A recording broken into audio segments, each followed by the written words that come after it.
उपस्थित हमारे जिले के सभी हमारे वरिष्ठ नेतागण यहाँ उपस्थित और आपका दिल से आभार व्यक्त करता हूँ, धन्यवाद देना चाहता हूँ कि आज दिवाली के अगले दिन, पड़वा के दिन भी आज आप लोग यहाँ पर इतनी बड़ी संख्या में उपस्थित हुए हैं। इसके लिए मैं आप सब लोगों को दिल से धन्यवाद देता हूँ। आदरणीय साथियों, यहाँ जब 15 महीने कांग्रेस की सरकार के, जब मात्र 15 महीने में कांग्रेस की सरकार ने किसानों का कर्जा माफ किया था, मात्र 15 महीने में हमारे क्षेत्र में बिना सर्वे के 300 करोड़ रुपए किसानों को मुआवजा दिया था। मात्र 15 महीने में 603 करोड़ की जल प्रदाय योजना दी थी। मात्र 15 महीने में गांव-गांव गौशाला बनाने का काम चालू कर दिया था। मात्र 15 महीने में 7 बिजली के ग्रिड दिए और मात्र 15 महीने में कई सारे डैम दिए और ऐसे तमाम विकास कार्यों की झड़ी लगा दी। वहीं भारतीय जनता पार्टी की सरकार आई, भ्रष्टाचार के दम पे सबसे पहले किसानों के कर्जा माफी की योजना बंद कर दी। उसके बाद में गांव-गांव गौशालाएं बंद थी, उनके काम को बंद कर दिया। आज 3 साल हो गए, हमारे क्षेत्र में किसानों को ना मुआवजा मिला ना बीमा मिला। और अगर कोई बीमा मांगने जाता है, कोई मुआवजा मांगने जाता है तो उसको मिलती है जेल। आपको याद होगा, आज से 1 महीने पहले बीमे और मुआवजे की मांग को लेकर मैं आंदोलन करने गया था। 13 गाड़ी भर के पुलिस मेरे घर पर आई, गिरफ्तार करके ले गई। यही भारतीय जनता पार्टी की असली सच्चाई है। लेकिन साथियों, आपको चिंता करने की जरूरत नहीं है। अब मध्य प्रदेश में कांग्रेस की सरकार बनने वाली है और जैसे ही कांग्रेस की सरकार बनेगी, फिर से हमारे सभी किसान भाइयों का कर्जा माफ होगा। फिर से गेहूं का समर्थन मूल्य 2600 रुपए क्विंटल दिया जाएगा और हमारे बच्चों को, पहली से लेकर 8वीं कक्षा तक के बच्चों को हर महीने 500 रुपए दिए जाएंगे। 9वीं 10वीं कक्षा के बच्चों को हर महीने 1000 रुपए दिए जाएंगे। 11वीं 12वीं की कक्षा के बच्चों को हर महीने 1500 रुपए दिए जाएंगे। गाय का गोबर हमारी सरकार 2 रुपए में खरीदेगी। हमारी माता बहनों को हर महीने 1500 रुपए मिलेंगे। गैस की टंकी 500 रुपए में मिलेगी। आवास योजना के 2.5 लाख रुपए मिलेंगे। पुराने बिजली के बिल सभी माफ कर दिए जाएंगे और 100 यूनिट बिजली फ्री मिलेगी। 200 यूनिट बिजली के पैसे आधे लगेंगे और ऐसी लंबी चौड़ी लिस्ट है जिसका सीधा लाभ सरकार बनने पर एक आम व्यक्ति को, आम किसान को मिलने वाला है। आदरणीय साथियों, इन 2.5 सालों का हिसाब आपको देना चाहता हूं। इन 2.5 सालों में जब किसान को, आम व्यक्ति को जरूरत पड़ी तो सड़क पर लड़ाई लड़ने के लिए हम लोग खड़े रहे। कोरोना जैसा कठिन दौर आया, जिस दौर में रिश्तेदारों ने एक दूसरे को पहचानना बंद कर दिया था, पड़ोसियों ने एक दूसरे को पहचानना बंद कर दिया था। ऐसे कठिन दौर में भी अपनी जान दांव पर लगा के सुबह से लेकर रात तक मैंने जनता की सेवा करी।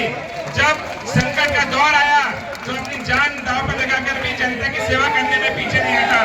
कोरोना का दौर था, मेरी खुद की पत्नी अस्पताल में भर्ती थी, मेरा 5 महीने का बच्चा अस्पताल में भर्ती था, मेरी खुद की सगी गर्भवती बहन अस्पताल में भर्ती थी, लेकिन अपने परिवार को बाद में रख के पहले मैंने जनता की सेवा करने का काम किया है। जब जनता पर संकट आया, चाहे वो गेहूं की खरीदी केंद्र की बात हो, जब 10-10, 15-15 दिन तक के किसानों को लाइन में खड़ा रखा गया, जगह जगह जाके सड़क चक्का जाम हमने किया, आंदोलन हमने किया। जब एमपीवी के अधिकारियों का अत्याचार बढ़ गया तो बड़ौद थाने में जाके टीआई से झगड़ा हुआ, वो लड़ाई किसानों की हमने लड़ी। जब किसानों को बीमा नहीं मिला, मुआवजा नहीं मिला, तब ऐसे समय पर भी हमने जाके सड़क पर आंदोलन किया, हमने लड़ाई लड़ी।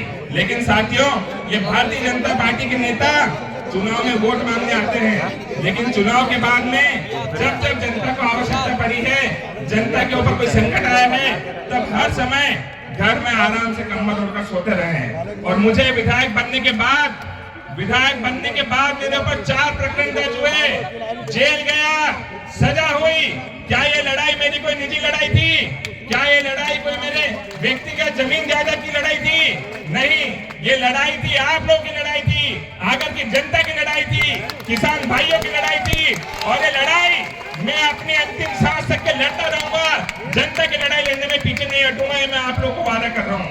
आदरणीय साथियों, मध्य प्रदेश में कांग्रेस की सरकार बनने जा रही है और आप लोगों को इस मंच के माध्यम से गारंटी दे रहा हूँ, पिछले 50 साल में अगर विधानसभा में जितना विकास नहीं हुआ होगा, उससे ज्यादा विकास अगले 5 साल में करके दूंगा। ये मेरी आप सबको गारंटी है। बातें करने को, लेकिन आदरणीय साथियों समय की कमी है। हमारे नेता दिग्विजय सिंह जी को आज बहुत लंबा सफर तय करना है, बुरहानपुर तक के जाना है। तो मैं आप सब लोगों से सिर्फ इतनी ही विनती करता हूँ, अब चुनाव में 3 दिन बचे हैं। आज यहाँ पर आप लोगों ने इतनी बड़ी संख्या में आकर ये समझा दिया है, ये स्पष्ट संदेश दे दिया है कि चुनाव हम ऐतिहासिक मतों से जीतने वाले हैं। लेकिन आज यहाँ पर मैं आप लोगों से विनती करता हूँ कि आज यहाँ से जाए तो हर एक व्यक्ति को खुद विपिन वानखेड़े बनकर जाना है, घर घर जाना है, चुनाव लड़ना है और भारी मतों से अगर विधानसभा में भी चुनाव जीतना है और 20 साल की जो तपस्या है उस तपस्या को खत्म करना है। बहुत बहुत धन्यवाद। एक बार जोरदार ताली बजाकर मैं आनंदित कर रहा हूँ। आज पूरे प्रदेश में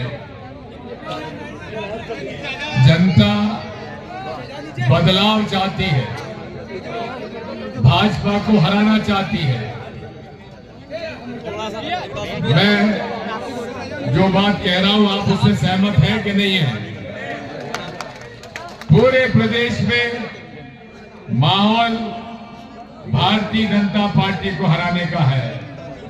जो लोग डरे हुए थे, सहमे हुए थे, झूठे केस बनते थे, जेल भेज दिया जाता था, जमीनें दब जाती थी और मकान गिरा दिए जाते थे, इससे लोग भयभीत थे। सरकारी अधिकारी कर्मचारी भी डरे हुए थे। लेकिन जैसे ही आचार संहिता लगी, लोगों का गुस्सा सामने आने लगा और आज दिवाली के दूसरे दिन इतनी बड़ी सभा मैंने मेरे जीवन में कभी नहीं देखी। ये इस बात का संकेत है, ये इस बात का संकेत है कि सरकार कांग्रेस पार्टी की बन रही है। ये लोग पिछले सालों में हजारों करोड़ रुपए इन्होंने लूटा है। जो प्रदेश पर केवल 23,000 करोड़ का कर्जा था जब मैंने छोड़ा, अब 4 लाख करोड़ का कर्जा पूरे प्रदेश पर इन लोगों ने कर दिया। लेकिन क्या काम हुआ उसका कोई हिसाब नहीं है। अगर सरकार कांग्रेस पार्टी की बनती है, एक एक की जांच करवाई जाएगी और एक एक जिसने गड़बड़ी की है, घोटाला किया, उसको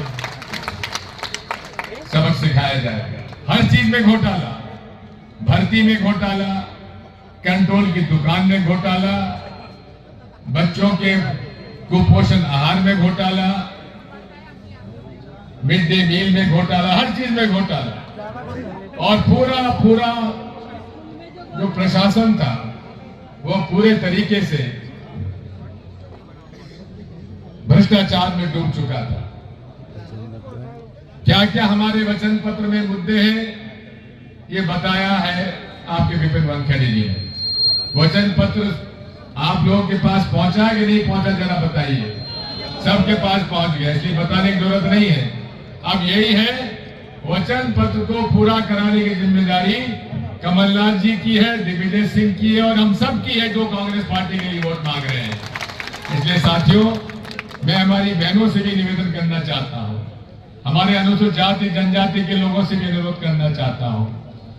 कांग्रेस पार्टी ने आपको आजादी दिलाई, आपके बच्चों को आरक्षण दिलाया, नौकरी दिलाई, जमीनें बांटी और हर तरह से आप लोगों की खुशहाली के लिए काम किया।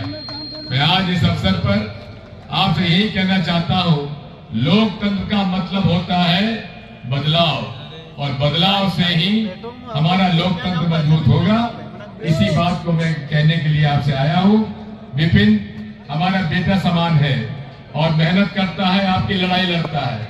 लेकिन एक बात मैं आपसे कहना चाहता हूं कि आप सबका आशीर्वाद इस पर अगर मिलता है तो मैं इसकी पूरी जवाबदारी और गारंटी लेता हूं कि 5 साल तक जनता के बीच में रहकर ये ईमानदारी के साथ करेगा, गरीबों का सहयोग करेगा, किसान और मजदूरों का सहयोग करेगा।